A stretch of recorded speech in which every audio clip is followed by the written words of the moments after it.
This is Popping the Bubble with hosts Sandra Ponce de Leon and Pete A. Turner.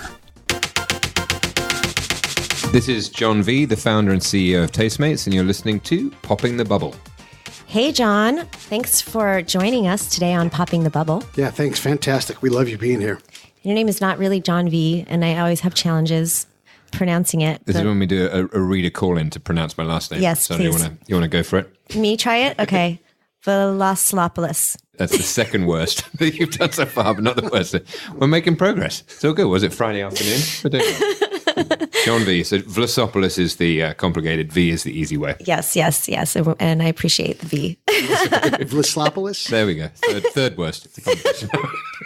Oh my God. Vlaslopoulos. The perfect. There you go. 10 out of 10. So, John, we've known each other for quite a long time, and I think we've seen each other's careers progress, and you've always been a rock star in mobile and entertainment, but maybe take us down your journey, your path a little bit, and fill us in on what you've done and how you got to where you are here. Sure. So, settle down. Yes. Grab a pillow and a cup of tea. So generally started my career as a music guy. So I started as a DJ. I loved music and got into the music business in Asia, in Hong Kong and Tokyo. And the music business was just transitioning from kind of physical music to digital music. So I rode the early digital music wave, moved from Hong Kong to Tokyo, and then got to New York in the 90s. Are we talking electronic music?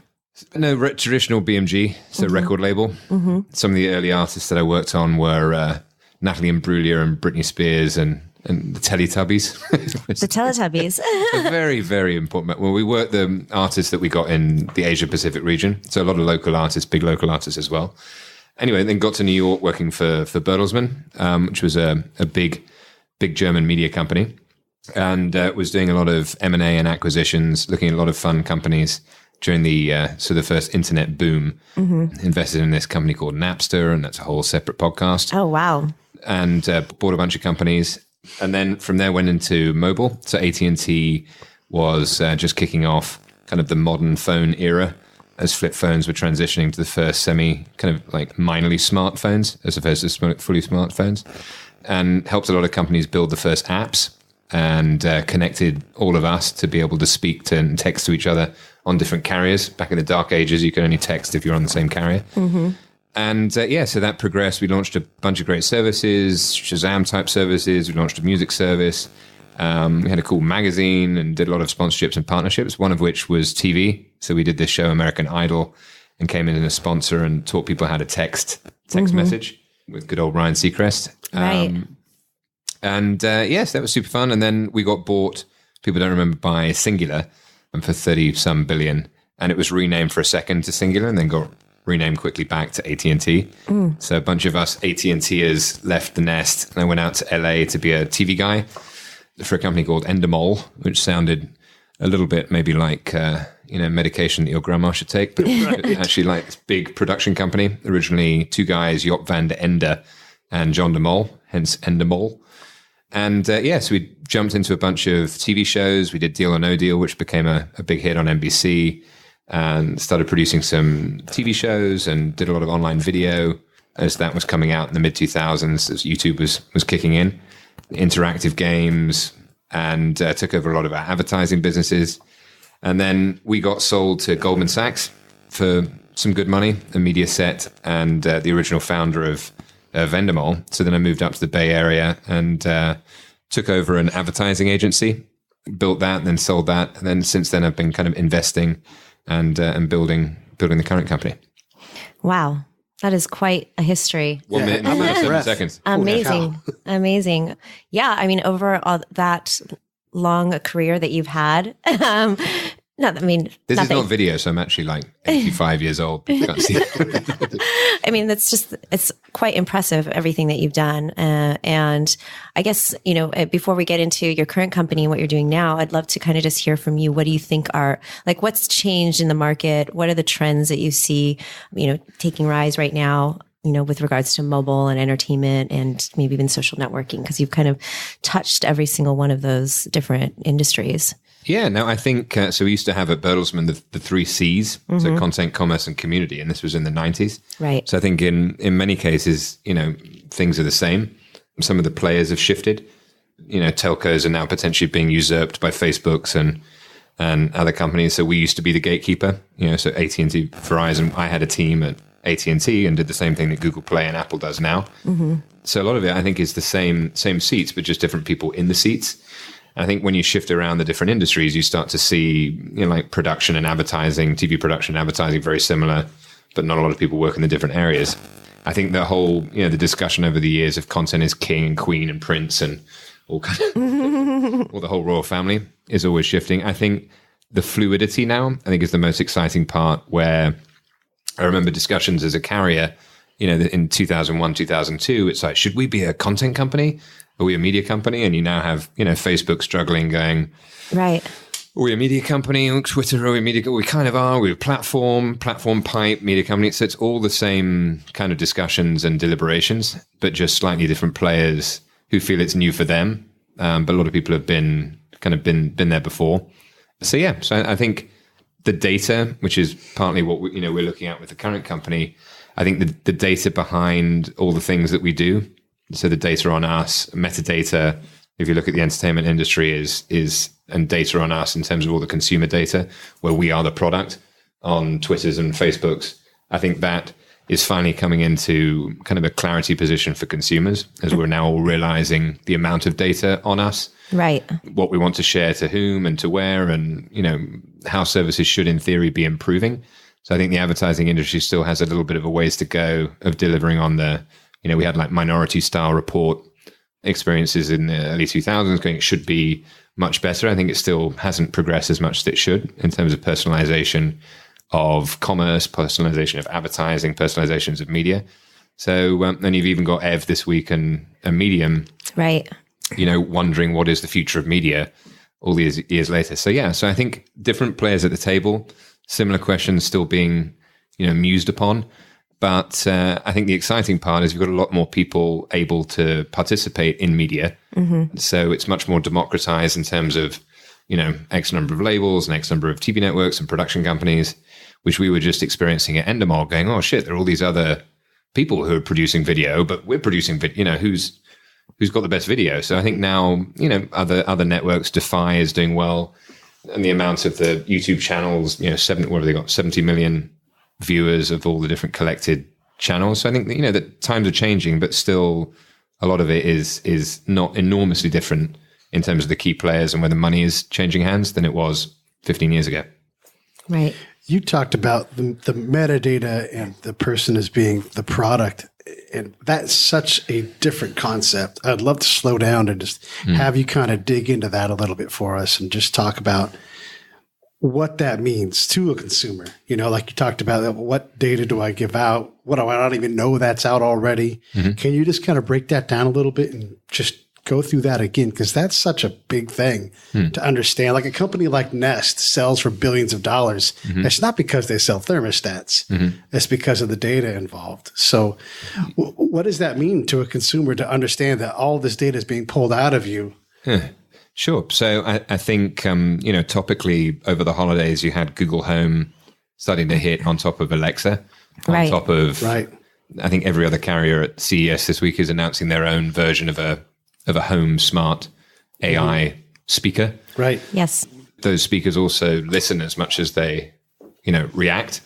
And it's like, here's a little small one for every room in your house. So yeah, I think it's no secret that Google is a enormously large data company that gets smarter and smarter with every search that we do, or now every Google Home request that we have. Amazon is a massive data company. And I think, Jeff has always been much more upfront, and listening to him speak, he'll say, well, I don't want to be guarded and gray in terms of the data that I'm collecting. I meet you and it's like, hi, Pete, here are all the things that you bought. Right. And so it's pretty obvious that he's sitting on that data, but he's doing it because he has a track record of the things that you bought. And then he might suggest other things that you might like to buy. So it's a quid pro quo. Whereas the Google exchange is a little bit more oblique, as is with Facebook, in terms of what they're doing with the data and the fact that they're following you, once you've even left Facebook, to all the other sites. So I think, the general philosophy is we had a deal, as I mentioned, with American Idol, and we were collecting all the information on people who were interested in the show So I think we had a database at that time of like 4 million people who were interested in American Idol. We had their phone numbers. So we decided to test, I think it was the first ever mobile marketing campaign. So I talked to Sam Goody at the time and these different physical music retailers and the label. So Kelly Clarkson was one of the artists that was coming out with a new record. And we said, go on, let's do a discount off the record if people go into the stores. I think Coconuts and Sam Goody. So we messaged out to all these people, hey, information, the record is coming out. Please respond if you're interested in getting $2 off the CD at the time. And we had, first time it had ever been done. So we had to educate almost store by store all the retailers going, if someone waves a phone. So then if you got the coupon back, 37% of people responded. Now, were people opting into getting those text messages? So 37% of the people, they'd already opted in. But the original text message that they sent, by sending a text message to American Idol, they opted in. Right. I see. Well, there was an additional opt-in if you wanted to have information on the show. So of that, because more people were voting. And so 37% of people said, yes, I would like this coupon. They received it. And then we educated with the retailer, if anyone holds a phone in your face, turn to page 2 and scan the discount thing, right? Because it didn't really exist. And all these people went, I think 19% of the 37% or whatever who had requested the coupon went into store and got, I think, an average of 2.6 CDs. So, and usually if like redemption. So that's a huge success. It's like 0.000. Yeah. So, but this was early days. So I think my point is, on that spectrum, we then had a moratorium afterwards because we were moving towards launching sort of a music club, which was a notion of another company I invested in was doing sort of last minute tickets that got bought by Ticketfly, got bought by Pandora. So there was this notion there of going, okay, we have all this information on your music interests. We're a mobile carrier, so we have this text relationship with you. If you're interested in this band, there's a remnant ticket issue in the music industry and the live industry. So the band and the tour is not sold out or the gig on that day. So we message you the day of. And if you're a part of the AT&T Music Club, you can get the tickets half price. So that would be, in the terms of the spectrum of how you leverage consumer data in a positive way, that would actually be something you might not, it's not even ad, it might be something you pay to be a part of because your data is being leveraged in a very personal way. The other end of the spectrum, we had let's say little Susie went to grandma's house to vote and borrowed grandma's flip phone. And then grandma was getting these text messages and grandma is going, why is my phone buzzing? Right, with the flip phone, gets very upset and calls in and goes, AT&T, you're spamming me. Don't do that. So generally along that spectrum, we called a moratorium of, this process because there were these sort of left end of the spectrum experiences, which, consumers don't like. So I think always for me, it's like, how can we get to that right end of the spectrum where it's very clear why your data is being used? It's clear what data we have, and I'm actually delivering not to you a neutral experience, but a sort of a net positive experience that might be actually something you pay for. Right. So still hasn't been solved yet, but there's some companies that are getting close to delivering a better experience, but we're still being worked on. That collection of data, you're talking to my counterintelligence background very clearly. And, agencies use cell phones all the time to grab things. Pretty much anything you say anywhere near anyone's phone is recorded. So at some point, and the government continues to go to Apple and these other Google and say, we want this data to prosecute this case, whatever it is. At some point, it seems like Apple, Google, Facebook, they're going to be better at collecting data than the NSA, the CIA, these other organizations, because they'll just have so much. Aren't they already? I was going to say, they already are. We don't know. We know they're pretty good. There are some specific capabilities that are how they're classified that they don't have access to. But yes, it's very, very close. And it's only that pipeline is only getting bigger. Not to say Big Brother's out, but Big Brother's out there now. So, the recent Jason Bourne, just as a tied entertainment movie, effectively is about this. Yeah. So the thesis of the movie is kind of Zuck, the person running the largest social media site has it's a spoiler in case anyone wants to watch the music. Oh no! The movie, but so he has a deal with the NSA and the CIA. When he launched the company, they put in his early round of funding, and it's this whole thing about he's backdooring all the information from consumers to the NSA and the CIA. And so it's already been mainstream media-ified. But sorry, but you're... Well, yeah, so the question is what protects, what's too much, how do we trust, Mark Zuckerberg, and, we're putting our freedoms potentially in their, absolutely putting our freedoms in their hands. And it's their benevolence that protects us, the average citizen. We're not talking about people that do evil things, but what do we do about that? We just give more information, right? We give more information to sites like Tastemates, which are being responsible with our tastes and interests and can provide value back to us. That's the Silicon Valley answer. Bravo. No, I think so. Again, the taste and interest and data is very, very near and dear to what we're doing now with the company, in addition to kind of making the world a happier, more connected place. So our ambition is to put, I think, a Swipe in the financial services space has kind of empowered the consumer more. The two Irish guys, where they're not actually letting because it's ridiculous if you think in credit card industry that you're putting your actual credit card number in all these random sites. So they're obviously taking it, you're in control with them, and then they scramble it. So no site is actually getting it. They're kind of just getting whatever they need to know for that transaction. Right. And Swipe's maintaining your data, and they're your partner. So in the same way, we'd like to be your partner for kind of your interest version of you, that your taste DNA, if you will, and hopefully make initially within our world a better view of the world for you, where as you share your, taste and interest with us, we keep track of it and initially give you, for the young single mingle crowd, fun people to connect with and great content to discover and help you keep track of it. But hopefully over time, as you travel across the real world, the physical world, and the virtual world, we can be your companion to personalize experiences for you. So, for example, if Sandra goes into Nordstrom in Mill Valley, or is it Corte Madera, the beacon would connect, through the Tastemates network. We've shared it with Nordstrom in an agreement. And as she comes into the store, it recognizes that she has come in, and we know her tastes and interests that she's allowed us to share with the partner. So, it alerts one of the shop attendants, who's Monica, who's a 31-year-old cool, trendy lady who has similar styles and tastes to Sandra, as opposed to Betty, let's say, who doesn't.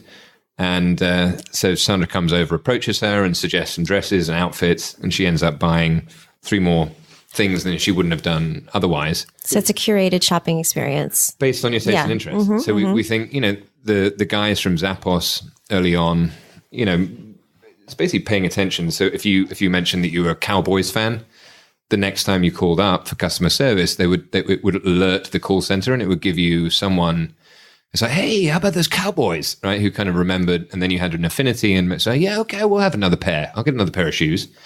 So, we think as people, we want to be kind of understood, and we want to connect with other people who have similar interests, so we can kind of discover more of the world. Because right now, again, something different to when I was starting, there's so much more on tap and available at any second of any day. It's sort of overwhelming, whether it's news or entertainment or things to buy or places to go. So we think, that the first phase of the social experience, we have a bunch of our investors are from Facebook and the founder of Friendster and all of these sort of luminaries in tech and media who've kind of been there in other parts of the journey. So now that everyone is sort of connected socially, we feel that it's become less valuable. So the early networks, when it was all Ivy League kids on Facebook, there was a affinity. So there was similar people. So we've kind of lost that. Now it's your grandma, your uncle, that guy you met last week, the girl who, whatever. So that everyone's, amalgamated. And if you say, oh, I'm looking for a great book for my holiday read, you get, a whole bunch of recommendations, and then you've got to do research, and you don't know who's to trust and who not to trust. So we think, and on the TripAdvisors, the classic thing is, you get for every 5-star, you get a 1-star and a 3-star, and then after reading 50 reviews, you're kind of back to 0 again. So we think if we can help you find people who are aligned, not a match, but have enough of a baseline where you feel comfortable to kind of explore the world together, or trust their opinion, which we do through compatibility algorithms in the network, we think it's a better way to navigate the world and help you make decisions initially about who you want to spend time with, whether it's for friendship, dating, how you want to spend your leisure time. So should you read this book or that book, listen to this band or that band? And then, again, as we move beyond our own environment with the data, our own ecosystem, we've talked to advertisers, who would really like to understand their consumer better from a marketing perspective. And we have such a deep data set where people are sharing up to thousands and thousands of data points about themselves. So then we can get a good understanding of who they are, not only now, but over time, right? So we know that Sandra is let's say an UHS, so she's an urban hip single cohort from an advertising perspective, but we actually know she's UHS 6, and let's say girl number 2 is S 5, right? So she's more advanced down the path of being an urban hip single. So in terms of delivering stuff to number 5, we can just show what Sandra has already done as 6. So we think the whole AI, which is obviously another thematic thing we're all in now, is not necessarily an issue of that there needs to be better, smarter data scientists, but it's an issue of the quality of data. You can have all the best data scientists in the world trying to interpret bad data, and you're not going to get a good result. So we think if you have better data, which is what we're trying to do, where people are explicitly sharing huge amounts of explicit data about themselves, first party, that's good, clean data. And then it's not as complicated to, work out these projections of what people like Sandra would like in a month or a year or 2 years, because we have this deeper, wider data set that hasn't been there before, because it's all been search data or gray data or we think you liked it 10 years ago data. So that's the ambition. Right. You kind of just jumped right into the mechanics, but maybe we could take a step back and just tell us exactly what Tastemates is. Because, and I just got a preview, a little demo of it ahead of launch, which is really cool. And I kind of see it as a hybrid of, after Facebook came out, there was all this talk about vertical social networks, and you had, was it Ning? Mm-hmm. Right. And so there's a lot of discussion around our vertical social networks, the next thing. Mm-hmm. But I think what you've done is you've kind of taken a hybrid of that approach, because it's around a lot of different interests, not just one that I may be passionate about, and developed this platform for enabling people to connect. But maybe if you could just tell us a little bit more just specifically about what Tastemates does. Yeah. So Tastemates is a network to help you connect with mates who share your taste, hence the name Tastemates. And by taste, we define it initially as we're tackling entertainment taste, so music, movies, TV, books, games, podcasts. Sure, maybe people will discover this podcast. Let's hope so. On Tastemates, bond over how amazing it is. So the premise, as you're saying, is I think so. One of our investors founded Friendster. And I think if you remember the Friendster experience back in the day, it's not a million miles away from what we're doing at Tastemates. MySpace, similar. Right? People were sharing music, their favorite music and books and movies on Friendster. I think the challenge at the time is not everyone wasn't already socially connected. So what needed to happen was, first, people needed to be socially connected, which Facebook came in and kind of now connected everyone in terms of the social graph. So we feel the interest graph is the unfinished story of the web. And, in terms of delivering personalization, which is what we've been talking about, we feel now is the time. So now everyone has an excess of social connections. What was it, 1.79 billion. It's a lot of people who are socially connected. Meaning that I kind of know you and you kind of know me, and I have a string of Kevin Bacon type, third degrees, fourth degrees connections, but it doesn't really tell me who is valuable to me in that network, and who really should be my network. And I think I'm fascinated with virtually originated virtual relationships from a psychology, perspective moving forward, where traditionally, certainly our generation, you meet someone and then you can have a virtual relationship. And I think the younger generation now are much more fluid in terms of having virtually originated virtual relationships that are, in theory, just as meaningful to them, chemically and, psychologically as physical relationships, without having to meet the person. And the volume of data that they're onboarding is massively, more than we've had to deal with. My kids even more so.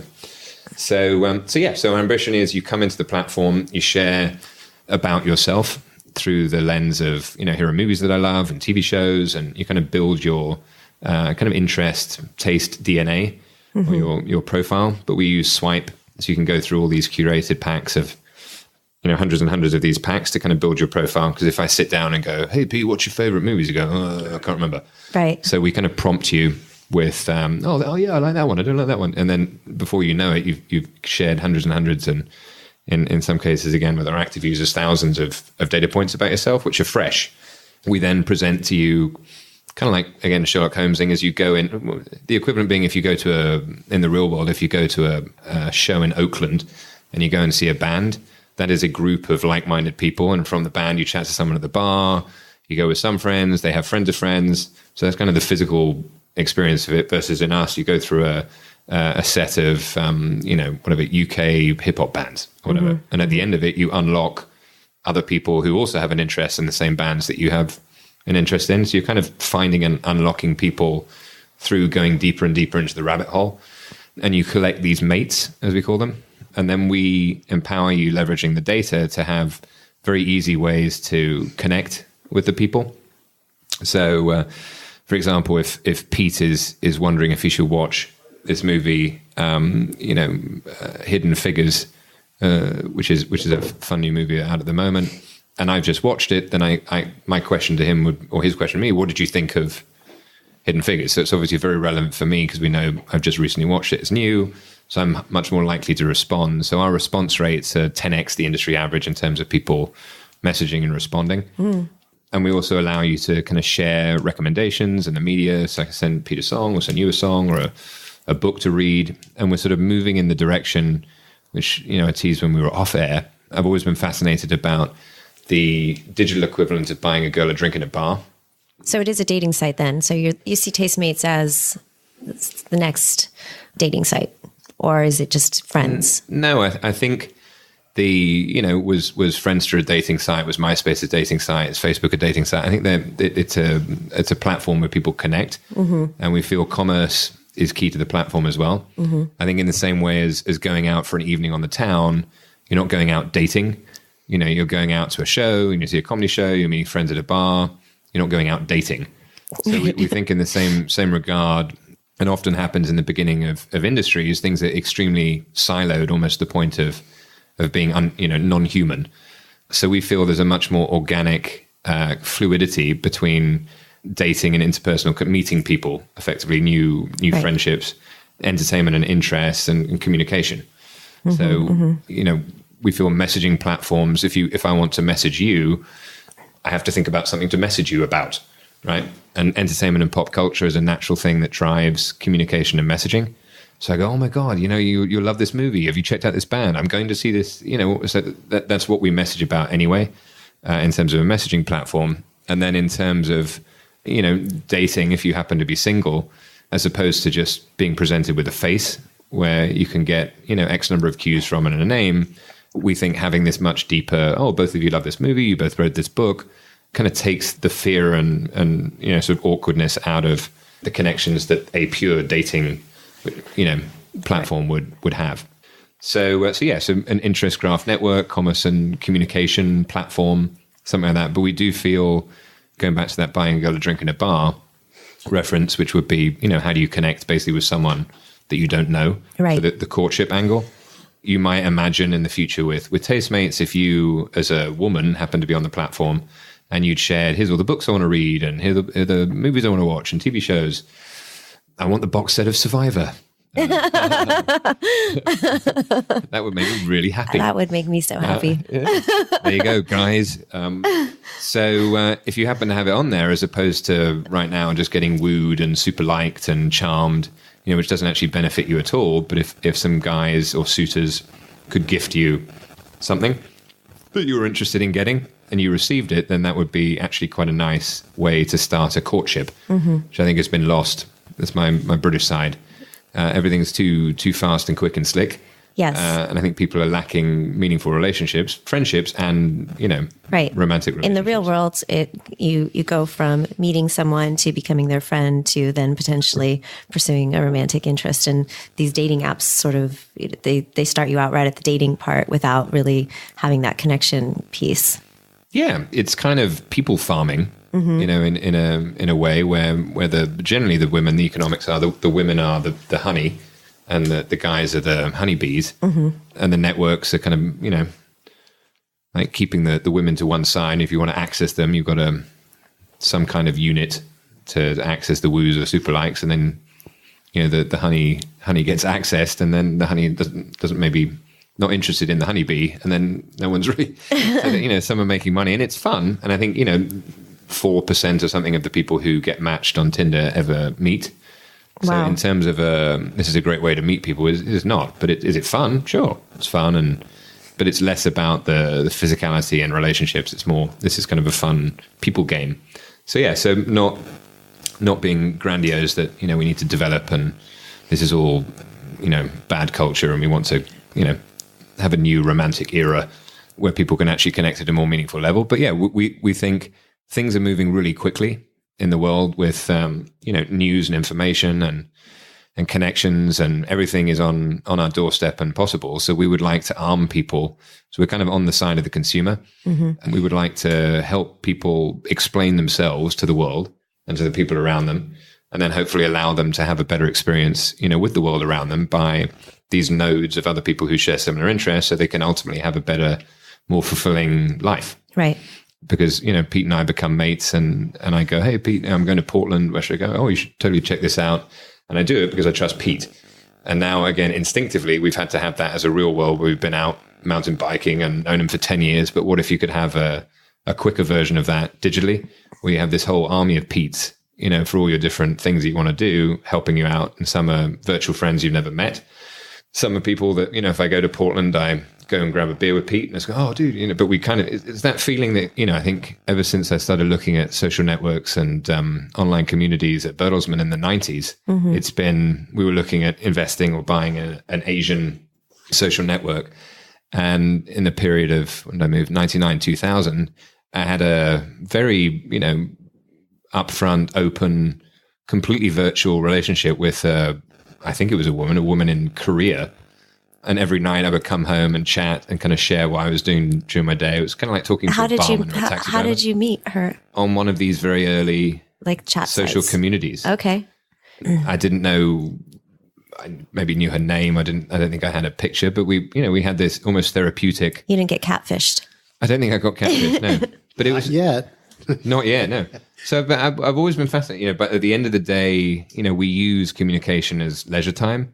And it's saying, oh, I'll just pick up the phone or just text. So what are you doing? Or just futz around on Facebook. So we're kind of using it as entertainment time anyway. So at the end of the day, it's always been trying to solve the issue of if I just want to, I don't know, chat about Korean movies, or I want to chat about martial arts movies, or I want to chat about a new author I've discovered. There's got to be someone in the world at that time who might also be up for talking about it in a non-drop your trousers kind of chat roulette type way, but just a normal human way. So yes, that's what we're trying to foster, like a grown-up community of people who are interesting and interested.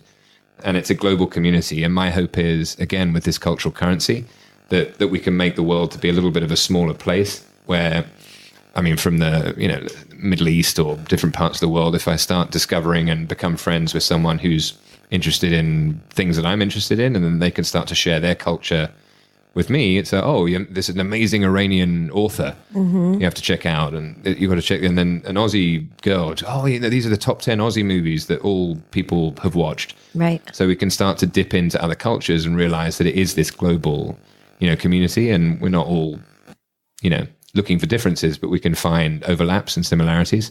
And maybe that encourages someone to travel to Iran or travel to Australia and have, a new experience that they wouldn't have otherwise had. So it's a fairly grandiose ambition, but making the world a better place. Kind of, yeah. Just more connected and human and warm and fun. Yeah. So that's what I've always liked to do outside work, connect people and help people have better experiences. So I can't be everywhere all the time. So it's kind of putting a bit of me into the network. So that's generally available on iOS and Android. As you guys try to create these personas or profiles, and the person's using the swipe thing to create their profile, you're working at the top part of the bell curve, right? The ELO rating match score is 986 or better, and that kind of squares you away with your area. But what if you're a tastemaker, or what if you are a contrarian, or someone who doesn't fit at the top of the bell curve and they want to be more on the wiggly, weird end of things? How does that person, they have their own unique weird person bell curve then maybe? Or how do you account for people that want to be out of step with whatever is out there? Yeah, so I think, the nice thing in terms of communities, you can have a community who are people into gothic rock, or, everyone, and there are 5 people, but within that community, there's a leader of that small community.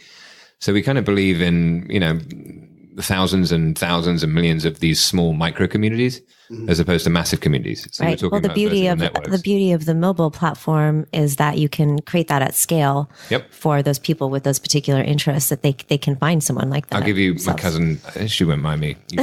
So my cousin is super cool, and she's a professor at a college teaching media studies. She also runs the radio station, and she's kind of gothic in her style, and she lives in the South.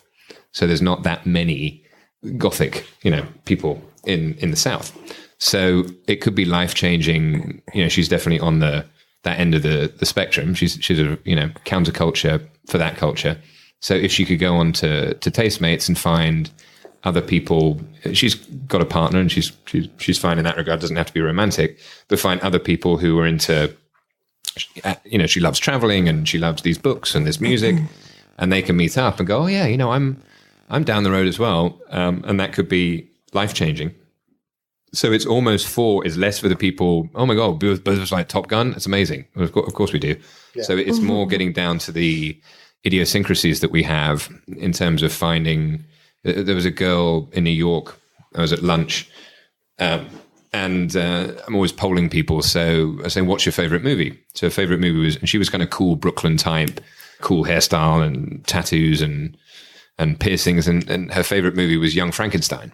And it's like, she's probably 25. It's a cool movie. Yeah. What do your friends think? And they go, oh, they hate it. They think it's really stupid. It's like, that didn't sound very nice. And you go, yeah, it's all my friends from college. And it's like, what we're saying, well, it sounds like you need new friends. Wouldn't it be cool if you could hang out with people who thought Young Frankenstein was awesome and could introduce you to a bunch of other cool shit? And her eyes lit up. My friend kind of face planted going, this is a setup. What are you doing? So yeah, so it's almost for the people, kind of giving them superpowers to not, like if you come to a new city like San Francisco, it can be a bit overwhelming. And if you're like a Sandra, you talk to everybody and you're fine, chit-chatty, but not everyone is like that. So to come in and think high school, college, you've got 30,000 people on campus. Who's your crew? Right. Do you stumble around and bump into someone in line and they become your best friend and they get married? I mean, so right now we feel life is too kind of serendipitous and happenstance based for all the data that we have and the communication platforms that we could present. So we would like to have it be more proactive in terms of, how we help the person. So when you go to arrive on college campus, you build up your Tastemates profile, you set the radius to 10 miles, and suddenly you find all these fun people, friends and girlfriends and boyfriends or whatever on campus. And we rank it by who's the most compatible. You can break the ice because you're all into everything. Going, oh, dude, you check out this band or whatever. And then suddenly you've got your crew, but you didn't have to spend. I love your American accent, by the way. You see that? Oh, dude. So that's the hope, is that as opposed to even Sandra and I, we've known each other many years. I don't know what book she likes, and because it's never come up in conversation. So we can kind of short track or all that. What do you think are Sandra's favorite books? If you were going to guess, you do know Sandra, so what do you think she likes? Gael Garcia, but that was his no. Who? Okay, Gabriel Garcia Marquez. Yeah, definitely. Yeah. Mm-hmm. Nailed it. Okay, move on. That's good. That's good. I think she likes champagne in a can for her favorite book. And The Prophet. I do like The Prophet. There you go.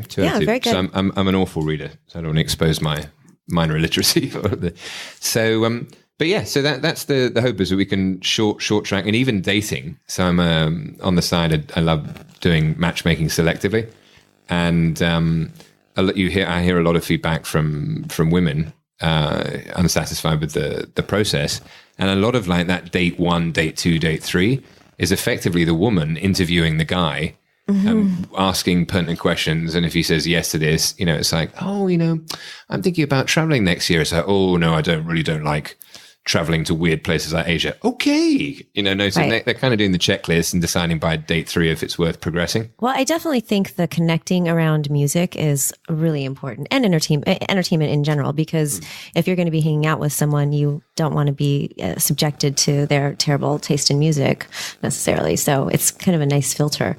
Yeah, if you go on a road trip and Sandra's new boyfriend goes, all right, we're going to put on this. And Sandra's going, oh, fuck, we're driving to LA. This is like 6 hours of this. But okay, baby, no, this is awesome. that'd be like, okay, get out of the car. Right? So again, we're not looking for, like my wife and I, we're not looking for your carbon copy because that's super boring.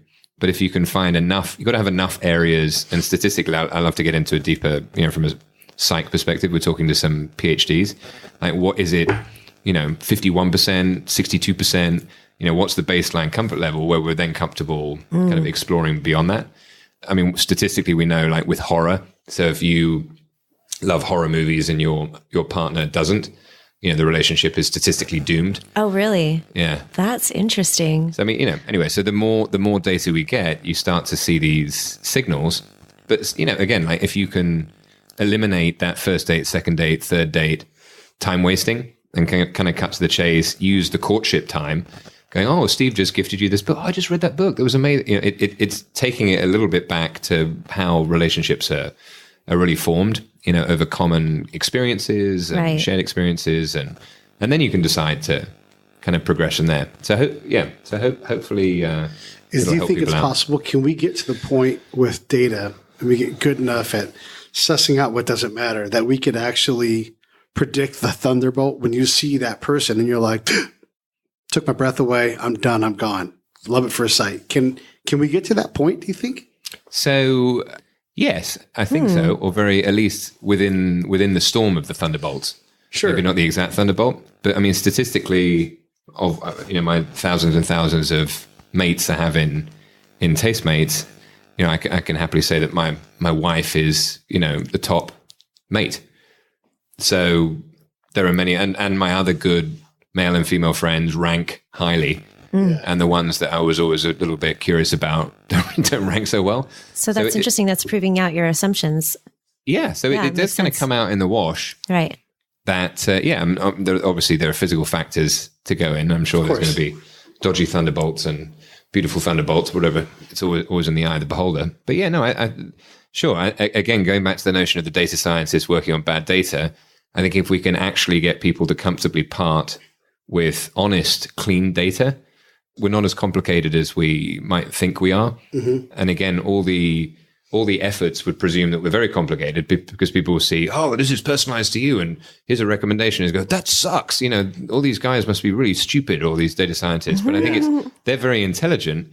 It's just that the data they're working on is like, we know you're a male, and we know you have a kid, and we know that you like cycling. Yeah. And You're talking about the current interest graphs that we have available to us, like like Facebook, which is the primary interest graph. That's so you got Facebook, Google, Quantcast. Right. So so Quantcast are going out and cooking millions of websites and seeing where people like you maybe went or didn't go, and it's old, and so it's all kind of a little gray. And the trouble is with the gray, and even Google, the whole thing, I search on a website for either whatever, someone's staying at my house and borrows my computer to search the website. You've got shared accounts and says, I love Hawaii, and then I get advertising for Hawaii, and I actually hate Hawaii, but so it's all kind of guesswork. And the worst thing you can do is make a confident bad recommendation.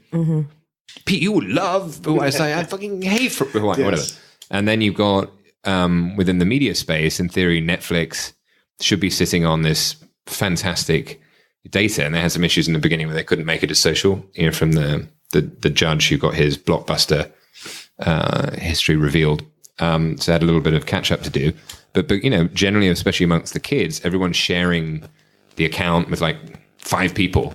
So within our family, we've got my kids, we've got the nanny, we've got my wife. So my Netflix is ridiculous. It's a mess. My Spotify is a mess. It's not personalized to you, is what you're saying. Yeah, it's not personalized to me, because a lot of these businesses came from web businesses and then transitioned to mobile businesses. So we feel even Pinterest started as a web business, and that's a little bit more esoteric.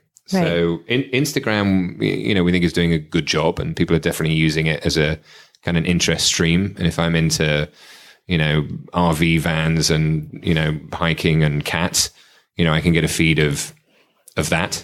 But still, in terms of connecting, it's more showy. Right. It is really connections and discovery, and you can't play the media. And so it's a little bit more light. and more around the vanity than the substance. So yeah, so we feel that there's an opportunity in a white space for a company to come along. Hopefully it's us, who can be mobile first, right? Because it's your personal device, and can get you to be comfortable sharing and farming on an ongoing basis. Because again, Facebook had it early, but then everyone was distracted to the next shiny object, and everyone stopped the behavior. And we can gather. So TripAdvisor, we have travel on the shelf. We haven't rolled out yet, but we have it built. We think in theory in a week we could get as much data as a TripAdvisor has got in a decade. Just because that's not the reason that you would go to TripAdvisor or to these other platforms. If we can make it our inherent reason for being, and then show people a clear quid pro quo of the more they do, the more they get, the more they do, the more they get, we might have a shot. TripAdvisor is a good example. I know that in the past I've gone there, and it's the one brand I think of when I'm interested in Vincenza, Italy. Mm-hmm. But I have to go and ignore the first couple of results because those are ads, right? And then I get there, and then you get like the binary result on a 5-star rating of 5 stars, 1 star. Right. So I like what you're saying in that I'm already going to have this 3-dimensional Venn diagram that people inside my little diagram are going to make sense to me. And when we talk about Vincenza, they're going to know that I want to know the place off the beaten path. And I'm not afraid of tomatoes and sardines and all that stuff. They're going to be like-minded. So when I go to, whatever that's going to be, Tastemates in this case, or whatever place it's going to be, I'm going to get a recommendation that's much more trustworthy. Because frankly, I really can't use TripAdvisor because it doesn't tell me enough times what I want to see and hear. Like, yes, that's a good recommendation. Yep. I'll accept it sometimes, but a lot of times I'm like, you're wasting my time. So I was in Singapore, and I had to take a bunch of investors out in Singapore. And I think I went to the Yelp of Singapore, similar thing. And I spent literally, because I knew some of the people were foodies. So I had to make it was like one dinner, one night. I had to nail it. And I literally spent hours going through it. It's like, I've got it. This is great. This is the worst place ever. This, it's awful. And damn it. I thought I had. And eventually a good mate of mine who's a, British entrepreneur in Singapore, who I would say we are, Tastemates. And I called him and said, Harry, mate, I need like one killer restaurant. This is the setup. He goes, boom, you got to go here. Went, everyone was like, when you hold the food in your mouth for ages going, oh my God, this is amazing. Right. So everyone had a fantastic What is that time. place? We need to know. Yeah. I think No Name. It's an Italian restaurant. Oh, okay. In Singapore. Okay. It's like a family owned. Nice. The father was there and the daughters were there. So yeah, we would love, and especially we talked about a little bit Google Home and Alexa. So we see this voice future. We would like to be your mate. So maybe eventually the product ends up just being mate, where when you land in Italy and you want to have your experience, or if you're planning your experience, not just the hotel, but the restaurants and the excursions and the people you can hang out with and the music you should go and see. So the whole experience is personalized to you, and you can choose to, connect with people or not connect with people, but it's you for you. And that could just be on your phone from a voice perspective going, I want to go here. Oh, okay, I'm done. It's all done. I'm going to New York next week, kind of organize my, you should go to this restaurant and this bar and this band's playing and some friends are there. And, as soon as you land, you get a text message or whatever going, hey, you have 25 Tastemates in London or mates in London. And here's all the stuff they're into this week and what they recommend. It's like, hey, I'm just in town. Anyone up for, oh yeah, we're all going to a show or whatever. So we hope, again, once you have the data, getting the data is the hard part. Once we have the data, I think having these very personalized AI, type assistant, who's the guy from Batman? Robin. The butler, but having or kid, having these experiences where it can be your. It's like it's a curated experience for when you land, made by your Tastemates. So when you land at Leonardo da Vinci Airport, the best tip I've ever had about traveling in Italy is you make a left when you come out of customs. Okay. And you go into the cafe there, you grab a Peroni, and you enjoy your beer and just kind of decompress from flying, because everybody else storms to all of the facilities and they just aren't equipped to handle 500 people coming off a plane. So even if you get there first, nothing is going to happen for 45 minutes. So just relax, have a beer. Right. So just make a left, go have a beer, watch the pilots and the stewardesses or flight attendants. They're going to go over there, do the same thing. You're going to come out. The lines are going to calm down. And then the traffic's going to clear out. Yeah. And then you're going to walk up and do your thing. So all these things is like, how can you, like, we all talk about life hacking. Yes. Right. So we would, again, we would like to help you life hack to your benefit, because you said that, and now we have a connection, and now if I go there, I'm going to follow it. Yeah. So all these different things, like if I go out, we want the best. We're bombarded with, if you think about a magazine, I still read physical magazines, and these are all effectively shopping, right? Either looking to get clothes or buy this mountain bike or buy this awesome new gadget, dressed up with some editorial. Right. But who do you trust? Do I trust GQ? Do I trust Wired? Do you trust Vogue? Who's your brand? So I always think the magazine industry is undervalued in terms of these brands that we have an affinity with. But I think they should, evolve to being more these life assistants, to go beyond just pages of a magazine and editorial. And always within the publishing industry, there's been this weird separation between, editorial and advertising.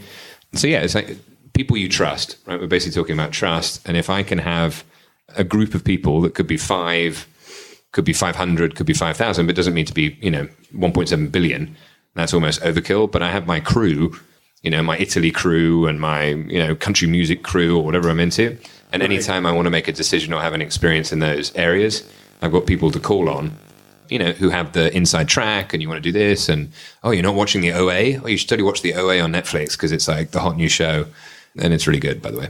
Yeah, so it's on my list. It's on your list. Yes. Yeah. So it's usually like, and it's something around like, it's on Sandra's list. So she's now heard it 3 times. Now she's heard it 4 times. Maybe when she hits 5, then that kind of tips it going, I should probably watch it now. Right. So it's kind of having that in an organized way where you don't have to hit up your friend who has a good recommendation. Go, oh, Steve, what do you like right now? Can you send me a playlist or whatever? But you can kind of do this virtually without having to bother Steve, Katie, or Karen.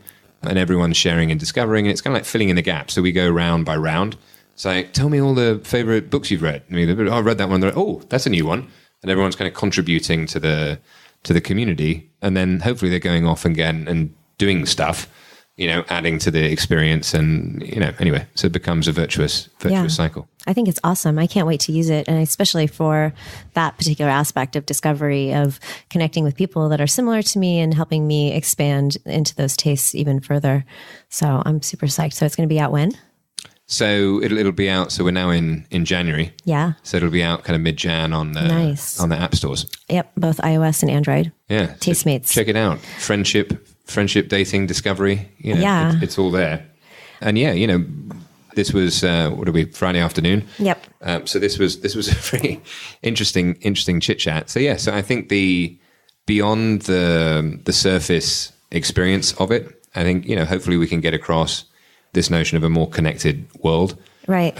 Where people are able to live more meaningful, less anxious. Am I doing the right thing right now? And and just have these things. Things take time, right? Relationships take time to grow, and your dreams take a while to achieve. Mm-hmm. So this new global community hopefully can blossom, all kicked off by your podcast. Right, exactly.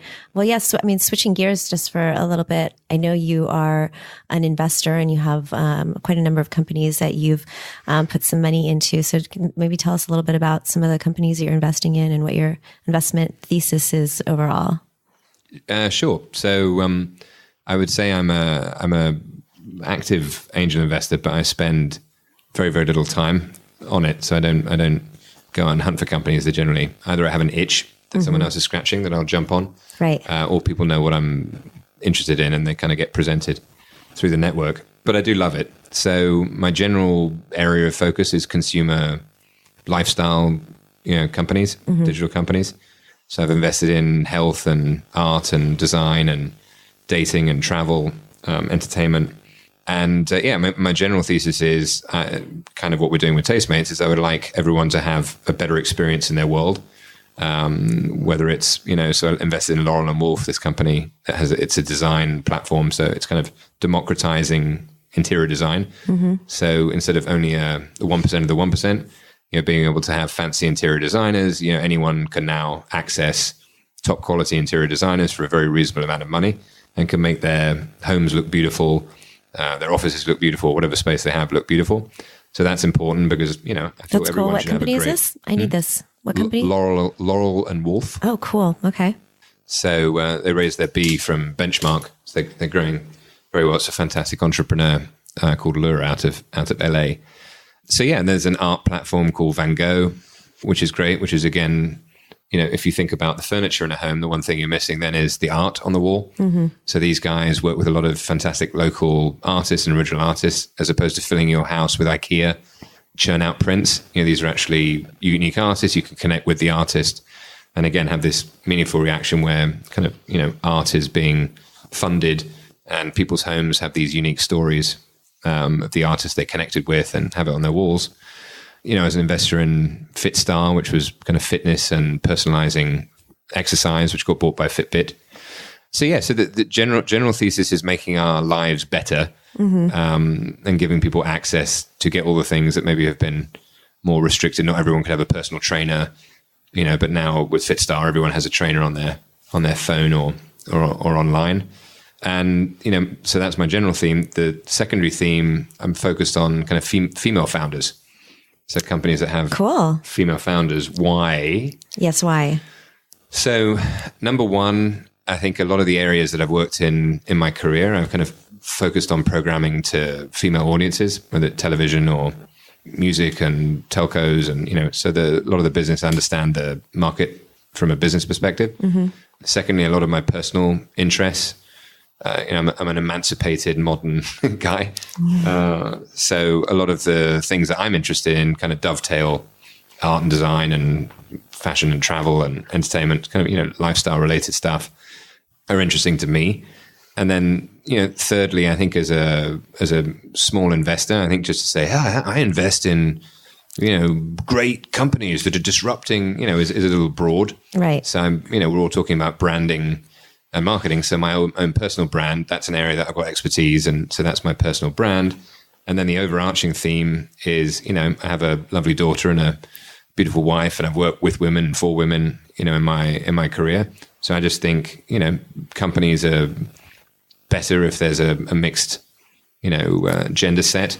And I think, generally women in the Valley in terms of startups haven't got the representation from an investment perspective that they deserve. And I think they make fantastic founders and they're building fantastic companies. So it's a general mission to support female founders. And as much as I can, ironically, being a guy matchmaker, where generally it's female matchmakers, I think being the guy as opposed to the other girl, investing in women, I don't have any female bias amongst women. Right. So I don't get caught up in anything. I'm kind of the counter uncle or whatever, big brother.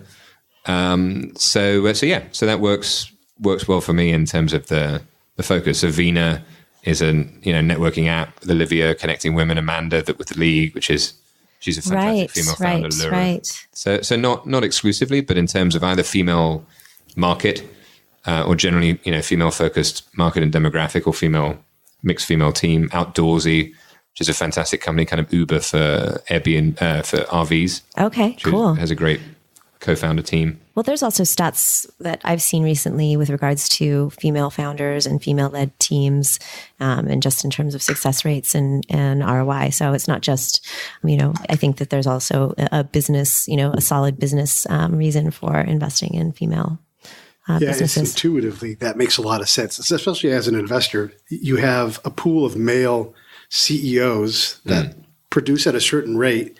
And if there are only so many female CEOs, you have more of the pick of the cream of the crop, because at some point half of them are below average, of the men. And you've got this smaller pool of women. They all truly can be amongst the best CEOs and founders out there because there's just not as many of them. So the ones that are there aren't fooling around. Yeah. You're getting the A team of the A team. Right. Yeah. Exactly. So my kind of quietly, I'm slowly talking about it more, but there's a little, the investments are under A-Force Ventures, quietly and, emerging. But the reference to A-Force is there's a Marvel group of superhero group, which are all women, called A-Force. Oh, cool. And I think a lot of the female founders I talk to will often describe themselves as like superhero badass, those kind of things. So I think it's probably going to come out 2018, 2019 as a movie. Timing is good. Nice. Hillary was meant to win, which would kind of complete the whole female era, but I think it'll happen eventually. So I think it's a good bet. It's a natural bet for me. I have the affinity to the businesses and to the founders. And Peter's is saying, they talk about founders being hungry.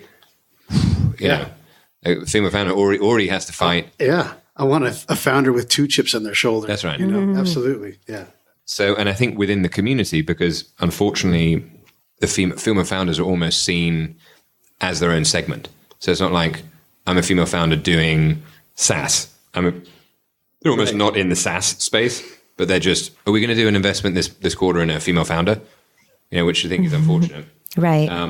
So the community of female founders, I think, is maybe a little bit more competitive amongst themselves. So I'm hoping we can also foster like all the shared knowledge and experience. So then there's not 20 companies getting funded by women, but there's 100 and 200, and it kind of grows. And then it is, then they're just another SaaS startup or an e-com startup, but they're not like should we invest in the woman? Well, thanks so much for having me. Awesome. Yeah, thank you. Thanks, everyone.